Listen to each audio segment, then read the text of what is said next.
What is up, Wizards fans? Welcome into another Department of Hoops pregame show. The Wizards are taking on the Detroit Pistons, Detroit basketball, tonight, Sunday at 6 p.m.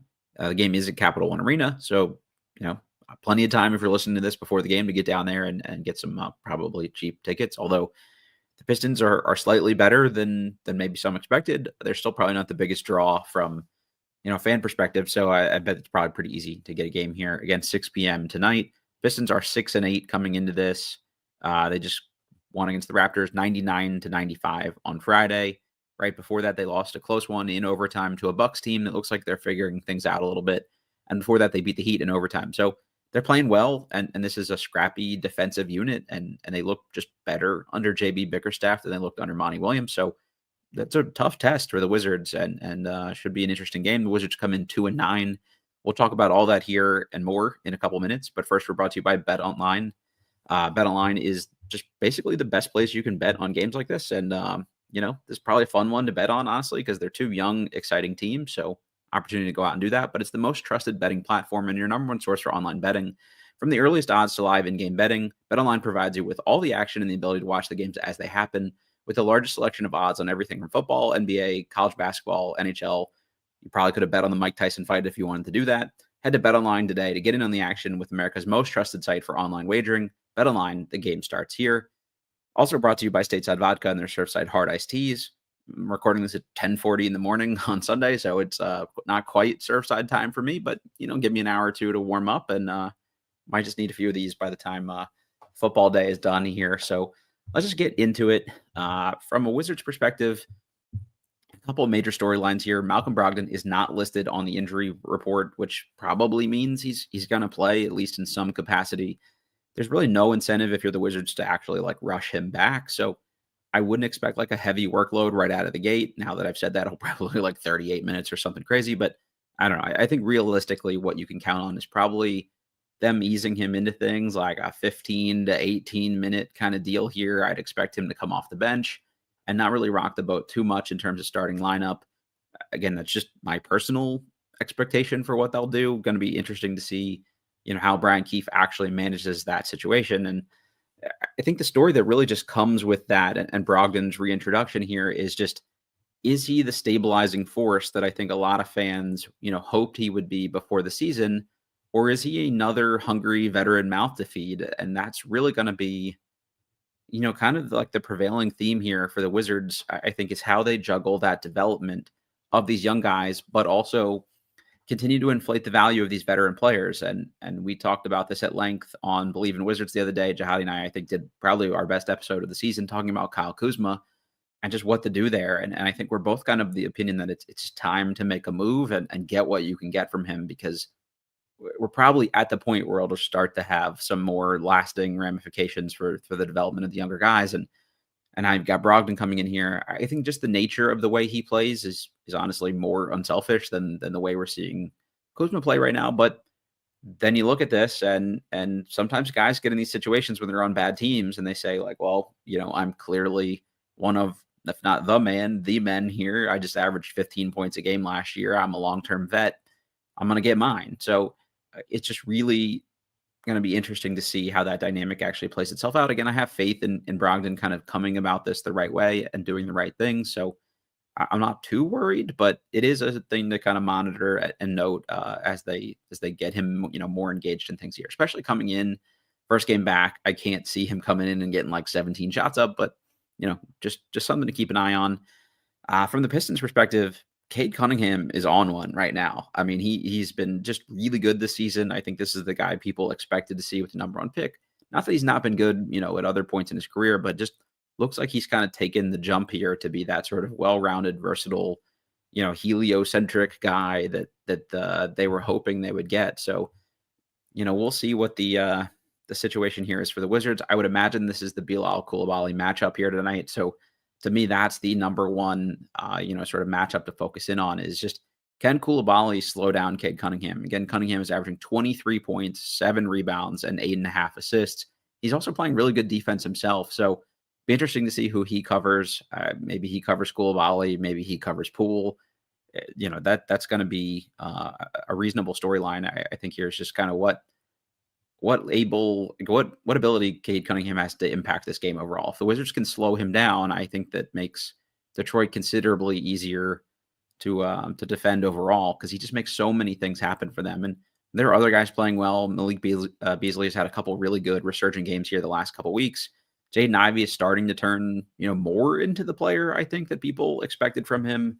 Tobias Harris is just, I don't know, Tobias Harris at this point. Like, he's a veteran guy that they kind of have to start. It wouldn't surprise me to see either he or Beasley be like the Wizards killer from this particular game. Like, it's always seeming like an older veteran guy that's had some kind of like history against the Wizards, or at least some decent performances in the past here. So right now, Harris is averaging 13 points, about 8 rebounds, and about 3 assists for them. Jaden Ivey is up to 18 points, about 5 rebounds, and about 4 assists. And, he's just going after people right now and being aggressive and kind of starting to blossom into that. Beasley, I mentioned, averaging 14 points, 3 rebounds, 1.5 assists. Tim Hardaway Jr. has been pretty good for them, averaging 12.5 points, kind of bouncing back from struggling a little bit. I think at the tail end of his Dallas tenure here. He is out of this game with a concussion, so that's one less player for them. He's listed as questionable. I don't think that they'll rush him back, but we'll see. And then Simone Fontecchio, a toe sprain he's been dealing with. He's also listed as questionable. My gut is he probably won't play. Jaden Ivey just recently came off the injury report, is expected to play. Asar Thompson is still out for them, dealing with a blood clot, so he's missed a bunch of games in a row here and hasn't played yet this season. And then rookie Bobby Klintman is also out with a calf contusion. So they don't have a ton of dudes. And other than Sadiq Bey, who the Wizards aren't really expecting anytime soon, I think they're pretty healthy at this point in the year. So the Wizards will have their full complement. The Pistons missing a couple guys, although I think their major core guys are all available. The big one here, too, is also just what kind of Jalen Duren do they get? He's averaging 8.5 points, about 10 rebounds, about 3 assists, which is interesting that they can kind of play through him, and a little over a block a game. So going to be curious to see, like how much Duren is able to impact things from his perspective. And I think that's a really interesting, like, young center to young center matchup for him and Alex Sarr. And he's just not a dominant player. So this is a game where I would expect Sarr, to be able to perform pretty well. They're like reasonable compliments, I think, in terms of athleticism. So going to be another fun one to monitor. But just circling back again, I think this is the story of, can Bilal Coulibaly shut down Cade Cunningham the way that he shut down Trae Young in that first matchup? And I think there's some parallels with that game. Like I mentioned, a couple guys being injured. They're just not super deep. So especially if any of these guys get into foul trouble, that'd be huge for the Wizards if you're actually going out and trying to win this game. So we'll see what that looks like. The likely starting lineup for the Pistons, you probably gathered from the guys I've been talking about here so far, but it's Cade Cunningham, Jaden Ivey, Malik Beasley, Tobias Harris, and Jalen Duren. For the Wizards, it's Bob Carrington, Jordan Poole, Bilal Coulibaly, Kyle Kuzma, and Alex Sarr. Again, most likely projected starting lineup, recording this earlier on Sunday. So those things could change as we get a little closer to game time. Like I said, Brogdon expected to play. So we'll see when he kind of slots in. Is he the first guard off the bench now? Is he kind of like brought along slowly? So we'll see what Brian Keefe does with that. Again, I think if you're the Wizards, like, there's really no like need to rush with him. It's just teams are already going to question his health. So getting him out there quicker with this sort of banged up thumb still just doesn't really do you a whole lot of good. From Highlight Haven, again, go follow Matthew here on YouTube. He does an amazing job. I said, love the last episode with Jihadi. It was nice to hear his opinions from a former player perspective when talking about the Kuzma situation. Clearly understood what's going on. Yeah, I think Jihadi was just cooking in that particular game. So, that's that particular game, cooking in that particular episode. So go check that one out. If you're listening to it, it is the most recent episode of Believe in Wizards, so should be able to find that pretty easily. It was just nice to just kind of check in on, where this guy's head might be at, because that's really another storyline going into this is, are we going to see, a star duel tonight between Tobias Harris and Kyle Kuzma?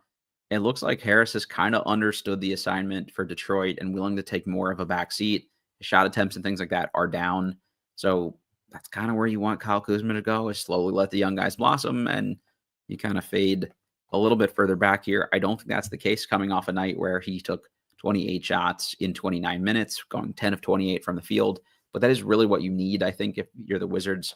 I'm not saying if he's like hot, he shouldn't keep shooting or whatever. It's a basketball game. He's a good player. He should do that. But you just got to read the room a little bit more. And I've seen some people post about, since we posted that episode about like, oh, his teammates were clearly frustrated. I don't know how much I could read into that.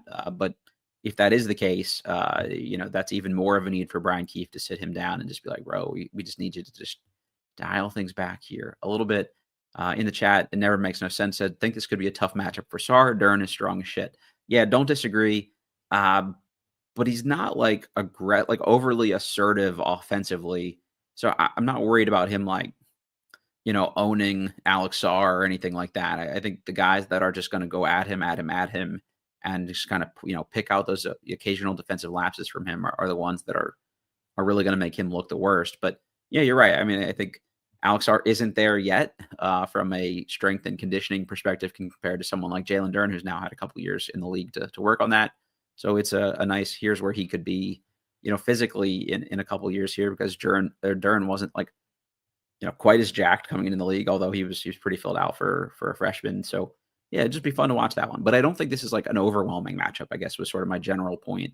But we'll see. You could be right. And he could look totally mismatched. And this could be a bad Alex Sarr game. And this is one where just like Duren's good, I think, mostly. But he's also not like the best defensive center in the league or anything like that either. So if you're Alex Sarr, like there is an opportunity to try and do some things here.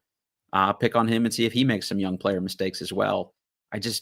I'm kind of overseeing all of the long jump shots from him. I take wide open ones when you get them and they create good looks for you. Like totally understand that in the flow of the offense, but just want to see a few less bailout jumpers. So this would be nice to see a good Alex Sarr game. I think we're ready and wanting to see him stretch a couple solid performances together in a row here. So we're just going to see where we're at. Other two names to watch here that I think will come in and feature into the rotation a little bit for Detroit.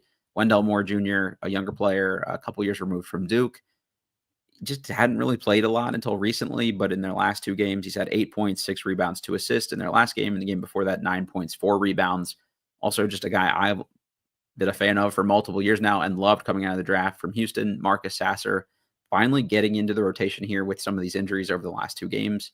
Last game, he had 6 points, 5 rebounds, 2 assists, and just really gave them like another floor spacer and ball mover, which I think they need. And, Jaden Ivey does some things well, but he's still not like a creator for others necessarily, I wouldn't say. And Sasser is another guy that can do that. And you could play them together in some situations too. So you could even play Sasser, Ivey, and Cade together, just because that's the value that you get from Cade at his size. Is he's basically a huge guard.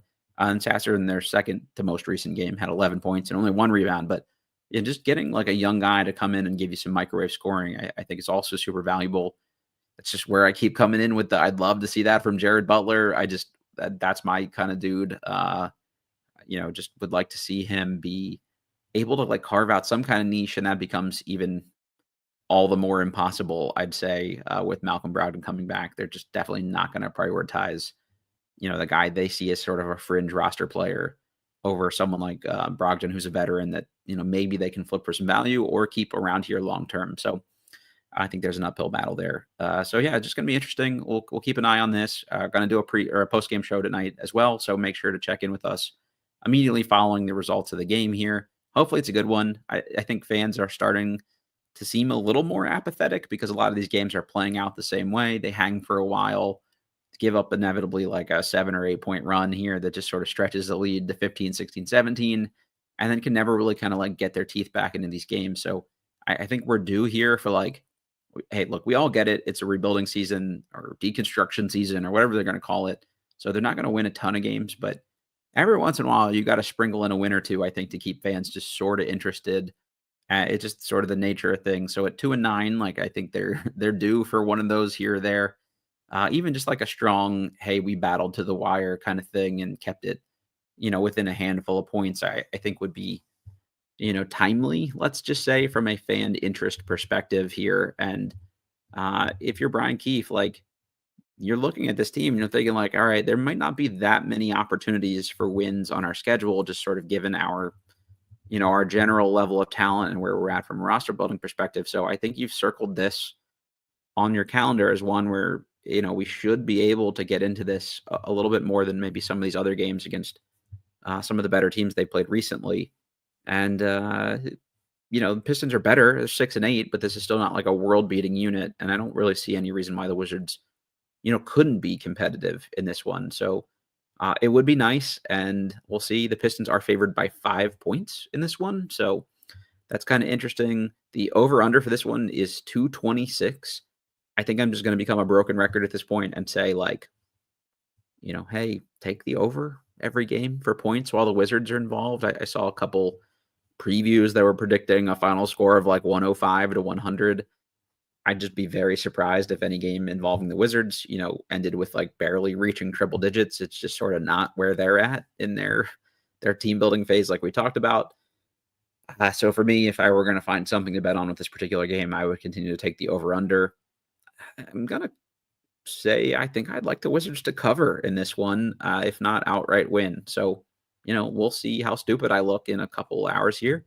Thanks for tuning in. We always appreciate it. If you are watching this one on YouTube, please go click that like button for us on the video and subscribe to the channel if you haven't already. Do want to get this thing over 1,000 likes.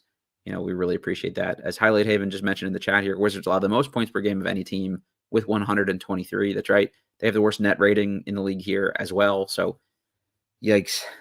It's just not where we're I don't know. We're fading away from being competitive here a little bit more than I think you want, even in a rebuilding season. So it'd be nice to just kind of like flip the script here a little bit and come out and play hard in this one.